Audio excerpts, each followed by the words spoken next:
ಬಳ್ಳಾರಿಯಲ್ಲಿ ಬ್ಯಾನರ್ ಗಲಾಟೆ ಫೈರಿಂಗ್ ಪ್ರಕರಣ ಘಟನಾ ಸ್ಥಳಕ್ಕೆ ಸಿಐಡಿ ಎಡಿಜಿಪಿ ಬಿಕೆ ಸಿಂಗ್ ಕೂಡ ಭೇಟಿ.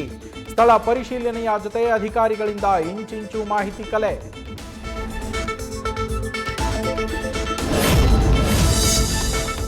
ಮದ್ದೂರು ನಗರಸಭೆ ವ್ಯಾಪ್ತಿಗೆ ಗ್ರಾಮಗಳ ಸೇರ್ಪಡೆಗೆ ವಿರೋಧ. ಗೆಜ್ಜಲಗೆರೆ ಬಳಿಕ ಈಗ ಗೊರವನಹಳ್ಳಿಗೂ ವ್ಯಾಪಿಸಿದ ಪ್ರತಿಭಟನೆ. ಗ್ರಾಮಸ್ಥರ ಹೋರಾಟಕ್ಕೆ ಬಿಜೆಪಿ ಜೆಡಿಎಸ್ನಿಂದಲೂ ಬೆಂಬಲ.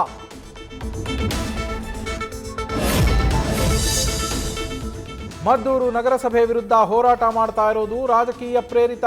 ಅಲ್ಲಿಗೆ ನಾನು ಹೋಗಲ್ಲ ಎಂದ ಕದಲೂರು ಉದಯ್ 2028ರಲ್ಲಿ ಪದ್ಮನಾಭನಗರಕ್ಕೆ ಹೋಗಿ ಚುನಾವಣೆ ಮಾಡ್ತೀನಿ. ಪ್ರತಿಭಟನೆಯಲ್ಲಿ ಭಾಗಿಯಾಗಿ ತಮ್ಮ ವಿರುದ್ಧ ಗುಡುಗಿದ ಆರ್ ಅಶೋಕ್ಗೂ ಮದ್ದೂರು ಶಾಸಕ ಸವಾಲು.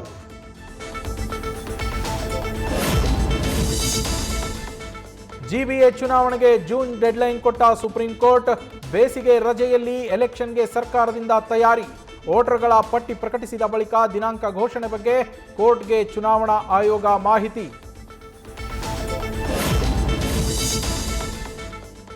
ಸುಪ್ರೀಂ ಕೋರ್ಟ್ ಆದೇಶದ ಪ್ರಕಾರ ಚುನಾವಣೆ ಮಾಡ್ತೀವಿ, ಸರ್ಕಾರ ಸಿದ್ಧವಾಗಿದೆ. ಎಲೆಕ್ಷನ್ನಲ್ಲಿ ಚಾಲೆಂಜ್ ಏನಿದೆ, 5 ಪಾಲಿಕೆಯನ್ನ ಗೆಲ್ತೇವೆ. ಡಿಸಿಎಂ ಡಿಕೆ ಶಿವಕುಮಾರ್ ಪ್ರತಿಕ್ರಿಯೆ. ನ್ಯೂಸ್ ಫಸ್ಟ್ ನಿರ್ಭೀತಿಯಿಂದ ನಿಮ್ಮ ಪರವಾಗಿ.